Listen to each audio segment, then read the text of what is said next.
Hi, welcome to another edition of ClearTalk. I'm very pleased to have with me again today Brad Malone from Navigate Management Consulting. Hey, Brad. We talked a little while ago on one of your podcasts about time billing.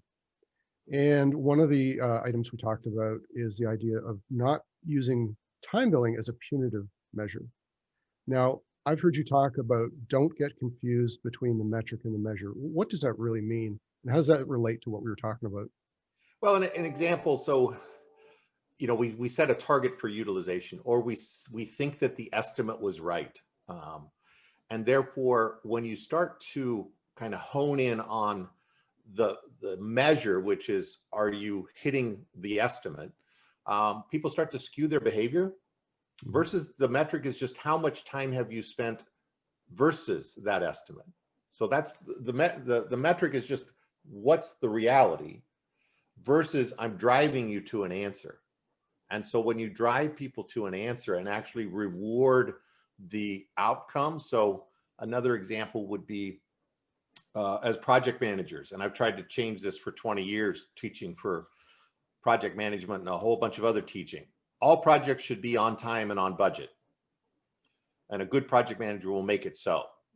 And my point is, if I see projects that are exactly on time and exactly on budget, somebody lied. I don't know what else to say. I mean, it's like when you can't do that, or you're in it's just life doesn't show up that way. And so what happens is many times I'll work with companies that have a project manager managing 4 or 5 different projects, and they start to move hours and money around, and they'll take from the one that's like looking good, and they'll, shed some of that on the ones that look bad. So we all end up on time and on budget. And now I've lost the truth. So we tie that back into estimating. It's like, well, our estimates got to be good. Why? Because we always hit them. And so again, you can see it's kind of like I'm no longer looking at the metric of the truth. I'm honing towards the measure and rewarding that. And it just skews people's behavior. It kills your culture. The people start to play games. And to me, once I start to play games with the answer, I've changed the process. I'm starting to manipulate things. And I'll just say we no longer have a good measure of the truth. That's a really subtle difference, but I think it's really important. I think what you're saying there, and maybe I can take this back to like a single project task. If I estimate this task at 10 hours and the technician goes out and does the work and it comes back at 20 hours, instead of punishing the technician for taking 20 hours, we need to ask ourselves, was the estimate accurate?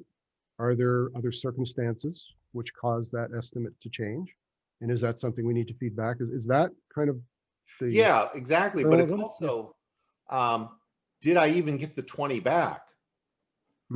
So sometimes you'll have people go out and like, oh, damn, I'm going to go over on this one. So I'm going to start charging this one over here because I think it has more hours than I'll actually need. And so people start to, again, adjust their behavior to hit what they're after, the 10 hours. And so what I want is the truth. And then I can go do, Brad, what you're after is what caused the variance. Okay. Because then if I don't see variance, if I don't allow for variance, if I don't reward variance between what was planned and what was actual, it's that I'm after the wrong thing. That makes sense? So wait, I think you're saying they're gaming the system. Absolutely. The behavior becomes meet the numbers, not get the work done, right? Yep. Yeah. I mean, the moment you start honing in on the answer you want, people start to skew their behavior and those around them. And then I've lost the battle. You can say I've lost the war. What I want to know is the truth early. I mean, I always look at projects, and 10% into a phase, I should have a trend line. But you'll have people all the time say, we'll get better. No. How are you going to make it get better? Besides shovel off cost onto some other project. I mean, the best a project can get is not worse. So it's rewarding the truth, and it's just, again, utilization one. I want you to hit 75%, but I'm the manager, and so I only give you work enough to do 50%, and then I punish you for not having 75%. Well, you don't get to pick what work you're on. I picked it. So that's why I'm saying utilization is kind of the measure of what we're after. Is like, don't punish the 75% because the person didn't cause that. So how do you reward these kinds of things? How would you, in a situation like that, encourage that kind of behavior and create that understanding of the measure versus the metric for your employees? Always, I just preach it every day. Truth early with options.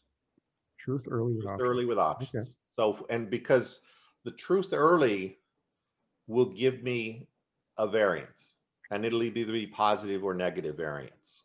And then that's just the way life is. And if it's negative that I need some help, then tell me today at 9 o'clock versus today at 5 o'clock that you need help. Because at 5, I don't have any, you took away half my options. And it's really just rewarding truth, and then looking for root cause, not judging the answer. Or because the I person? find that we often judge the answer, and once we judge the answer, that's the last time we'll hear the truth. Right. Wow, some great information, a lot to think about. Thanks again for your time today, Brad. Yeah, you're welcome. If I can bring one more up, just because I've just Sure. taught 3 classes, and I had and they all said the same thing. They were, well, if the project is red, I must be a bad project manager. And I'm like, oh, don't ever personalize the color of a project. Now, because if everyone around you knows it's red and why it's red, you're a capable professional project manager managing a red project. Wow. Now, if everyone around you and above you and all that thinks your project is green, on time and on budget, and you know it's red, now we've built we can talk to a culture, this watermelon culture. That would be if you're my boss and you're like, all projects should be green. Well, then I built a watermelon. It's all green and shiny on the outside. We don't have to cut very deep to find red. That to me is a cultural problem.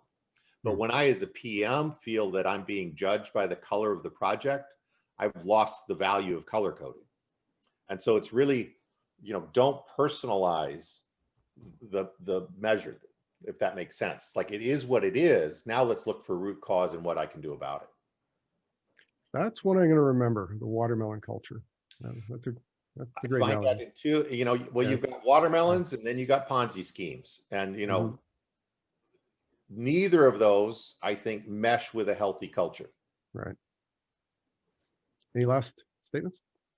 No, truth early with options. Truth early with options. I like it. Well, thanks again. I've learned a lot today. Thanks, sir. I appreciate it.